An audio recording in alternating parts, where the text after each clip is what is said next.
Good morning. How are you doing today, Nate?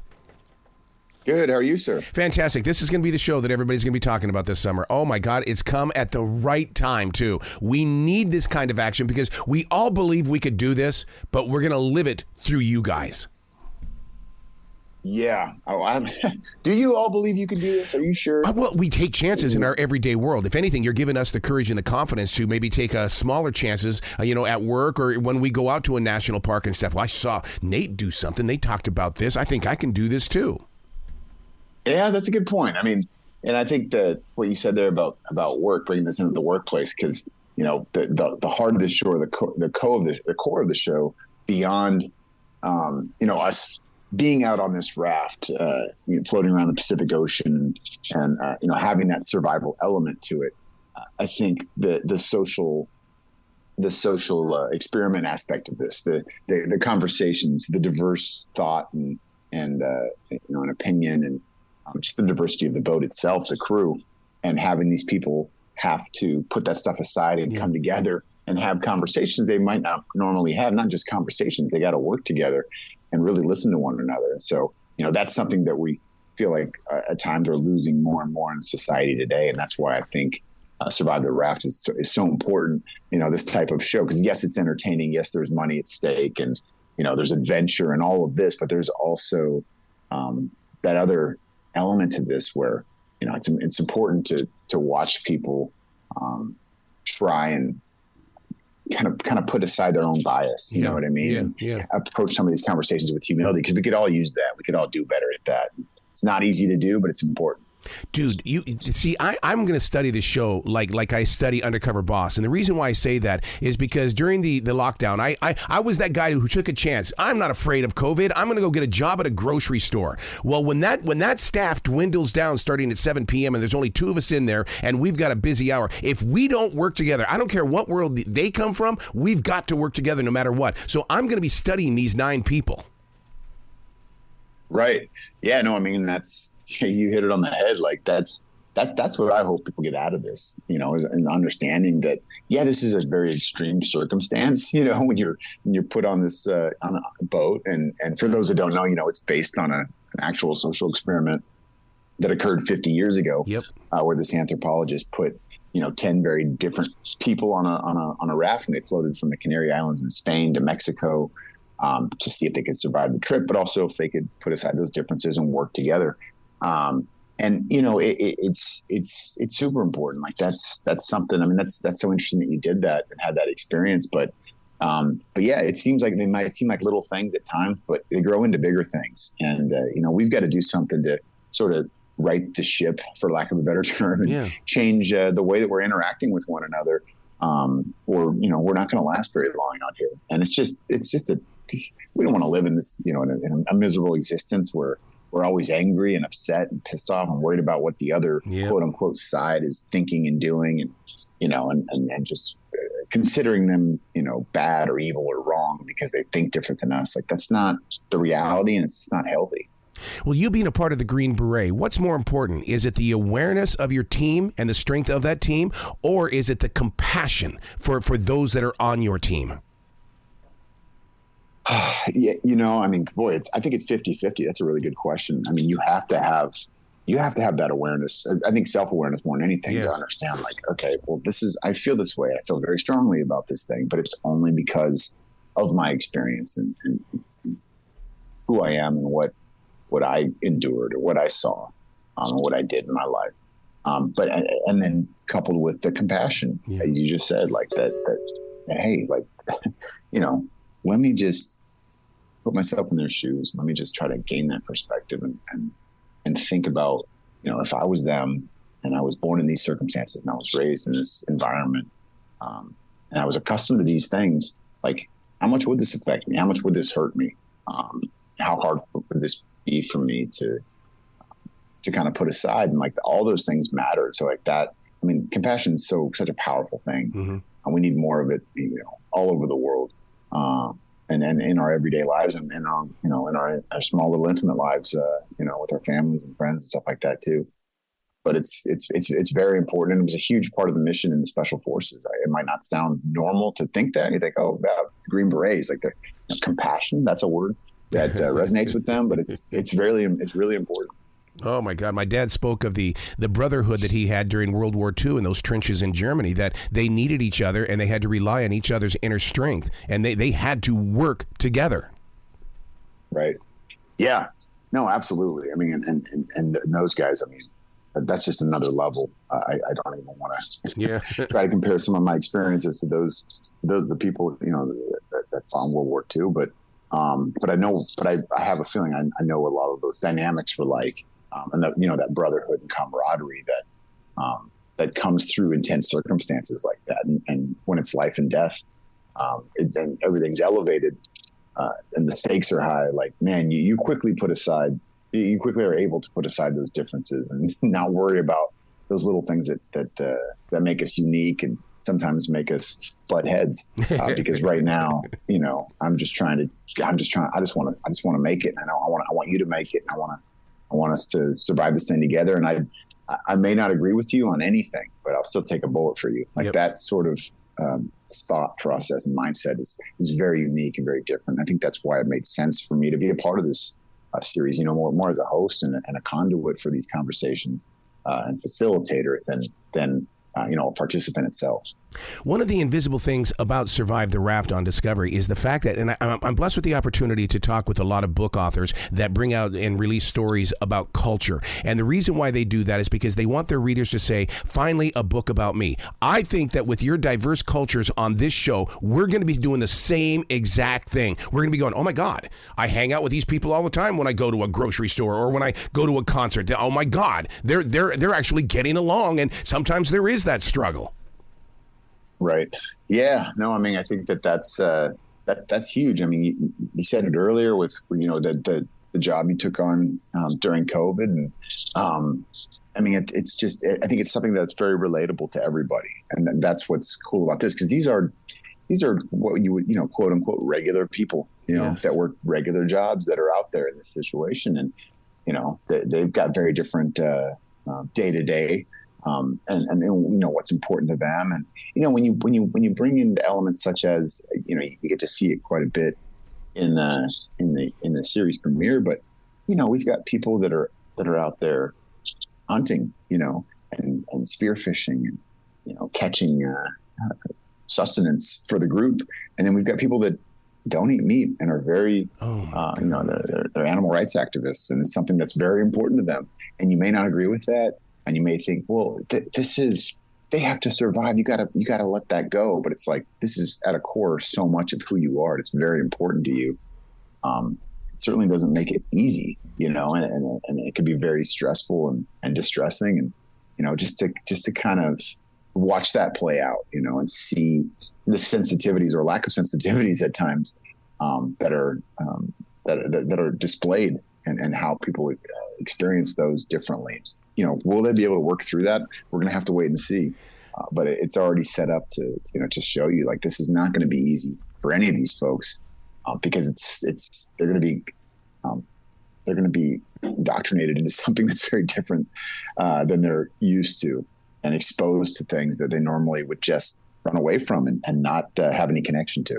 I hope you're going to have an after show. And the reason why I bring that up is because you talk about the meat eaters and those that don't. I mean, the vegans and the vegetarians. If you sit down and listen to them speak, you'll learn something and it's going to change your life. It's the same thing as those that, that easily find pain, and through pain management, their life will change as well. I mean, I want an after show on this so I can see how they change from episode 1 all the way to the end. Yeah, we've talked about that, and that very much may occur, and I hope it does. I want to reunite with some of these folks as well and kind of hear about this experiment from the other side. At this point, like, now that they've had time to reflect, but you're going to see that throughout the season, the growth, which is really cool. You get to see these people change and grow before your eyes. But that's a really good point. I mean, I would love to recap it once again. When it's all said and done. But I mean, I think you'll get the opportunity to really get close to these folks and learn quite a bit about them, and, really feel that connection to them and sort of empathize and resonate on various levels, what they're going through. And yeah, I mean, they're just like you and me. They're everybody else. They're just like the most normal folks in so many ways, but also very unique and diverse in thought. And we love those stories where we take those normal folks and they can push themselves down that field like a Carolina Panther in the way that they could have broken bones, they could have, strained fingers and things like that. But they, for somehow, some way, they made it. They made it on that particular episode. Yeah, exactly. And you definitely see that. I mean, it's it's rough out there. It's not this cozy resort they're chilling at by any means. So yeah, there's that physical aspect too. And it ties into the mental and emotional as well. But, it's grueling and it's hard and it's not every day is not easy. The folks that are able to kind of compartmentalize some of those things and keep the eye on the prize and kind of looking at the group as a whole and really focus on the team seem to get through those aches and pains a little bit easier than the others. We were talking about doing the research on an after show, but what about those viewers? Are you guys going to have some sort of interaction with viewers in the way that, because here in the Carolinas we've got a lot of boaters, and I know they're going to watch Survive the Raft, and they're going to say, "Oh, I could do that because I'm on my boat every weekend." But I'm thinking, no, you cannot do this, and maybe you need to learn a little bit of survival yourself. I mean, I kind of felt the same way. I'll be honest, and maybe it's part of my own bias and arrogance of being, I was a Green Beret, I can handle this, and I was, as mentioned, I'm the host of the show, so I'm not spending 24 hours a day, 7 days a week on this raft like the crew members are. So after watching them and seeing some of the choices they were forced to make, and then seeing the other side of it too, and understanding, if I had all these cameras in my face at all times, kind of blocking my every move, you know what I mean? And it takes a lot of courage to still be not only that vulnerable, but they've got to make some quick decisions under a microscope there. And we're all going to be watching these decisions, and the repercussions that come with that. But it may seem easy from an outside perspective, and it may sound like, oh yeah, I got this, no problem. But I'll tell you, I changed my tune quite a bit from after being out there and watching this whole thing unfold and see those that kind of rise to the top and overcome and grow through the situation, and those who are so resistant to that. I know myself, I can be resistant to changes. I think a lot of people can be, when we get so sure about something and we're kind of set in our ways and accustomed to a certain way of life.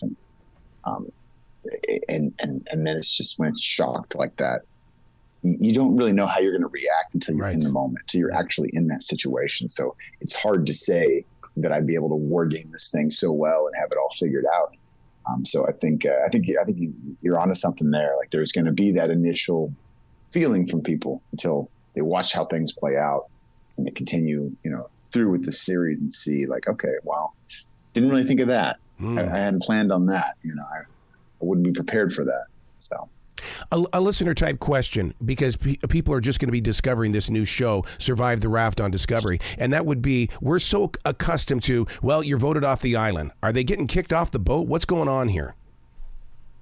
Well, it is their society. Ooh. It is their experiment. And so they get to make some of their own rules and they get to choose how they do that. Yeah, they're sort of self-governed. So, just like in Lord of the Flies, I mean, we wanted these people to have some autonomy and be able to make make their own choices and decisions on how they run their raft, how they run their crew. There are limitations to that. I mean, there's limited places to sleep, and there's always that number of mouths you got to feed. And, yep. You know what I mean? So you got to build the strongest team while keeping it at a certain number that makes sense for the hand you're dealt. You're on a 60 by 40 foot raft. There's not a lot of shade on the raft itself. I mean, that's something to think about, something I hadn't really thought about prior. Like, okay, these people are going to be baking in the sun for hours on end every day. And the only place to find shade is where everybody else is hanging out. So if you want any alone time, you better throw that sunscreen on, take a little walk in circles around this boat. So yeah, there's there's a limit to how many we can have on there, but they make those rules, and they're introduced with new people every episode, and new opportunities to build a stronger team and get to know these folks in a limited amount of time, and then make some really tough decisions, and they figure out and pick the manner in which they get to make these decisions. Yeah, but we're human out here, and loyalty is broken. Forgiveness better play a big part in it, or we're going to have a battle on that boat.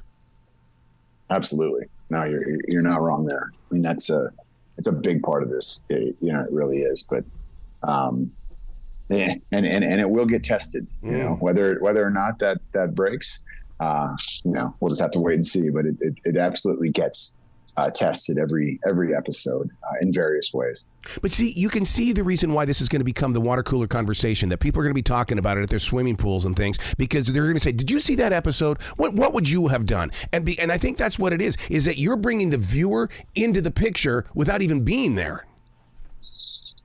Yeah, absolutely. I mean, and I think that the viewer will connect so much with the crew out there because they are everyday people. I mean, it's not like some of the other shows out there where, we don't really feel like we can actually relate to these people. We enjoy watching it. Maybe it's quite entertaining. But it doesn't often feel relatable. And these people feel, at least to me and a lot of others that I know have had the opportunity to watch it, they feel very relatable. They feel like you and me, and someone that you might bump into at the grocery store. You know what I mean? And so that's a really important piece of this. And I think that, you hit it on the head, like those water cooler conversations.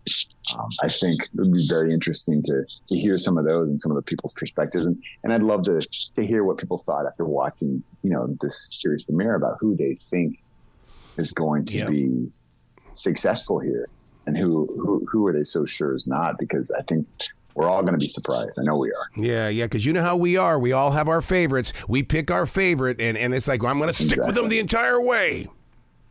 Exactly. Until they're gone. Yeah, right. And it's like, okay, now who do I like? Well, okay, who is second on my list here? Exactly. So with your open and kindness, how is it that do you get to lean in and help share a secret? This is what I would do if I were in your situation, or do you have to stay 100% away? Yeah, I mean, I do. And I was tempted to, I wanted to lean in, kind of share my perspective, but it's not my place. You know what I mean?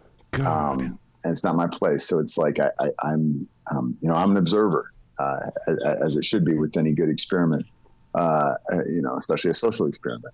I'm not meant to inject myself in these conversations and sort of give my opinion and give what I think would be the best way to do this and to do that. There are situations, there's a few moments where, I'm asked something very specific, and I'm allowed to answer that in a way that it doesn't really affect the group, and it doesn't really, there is no bias implied, anything like that. But for the most part, it's their experiment, it's their journey, it's their raft, it's their rules. When you bring up the experiment, do you have doctors and scientists on board there so that they can learn from this as well? Because I mean, when you put the human body and mind, the body and the soul into something like this, my God, that's something right there that can be used for future generations. Yeah, I mean, not on the raft itself. I mean, they've got they don't. No, I mean that it's there. It's just for them. It's just for them. Oh my God. So we've. I mean, they've got to learn and they've got to forage and do all those things on their own. I mean, it's their trip to survive. It's their raft to survive, I should say. What did you learn? Because you being that close, you had to have been a student. I mean, I learned a ton, and I think just it's something we say to our children, and we said to ourselves 30 years, for centuries probably, but don't judge a book by its cover. Yep. That simple. I mean, you can look at something and be so sure that you've got it all figured out, that the next move they're going to make, and where that individual is coming from, and well, she experienced this, and she feels so strongly about that. She'll surely operate in this manner and act in this way. And then you're proven wrong, and you're surprised time and time again. And I think that's what surprised me. But also that's what I learned. I mean, that's what continue to learn is that, people will surprise you. There has to be a book that's going to come out of this, because either that or you're going to be touring the country and you're going to be talking to businesses about this is how you can have a stronger layer and foundation for your company as it grows forward. This is such a business show. I love it. Thank you, brother. Yeah, that means a lot. And I wouldn't have ever thought it in that way. But it makes a lot of sense. Oh. Nate, you got to come back to this show anytime in the future. The door is always going to be open for you. Thank you, Errol. I appreciate that. Well, you be brilliant today, okay? All right. You too, sir.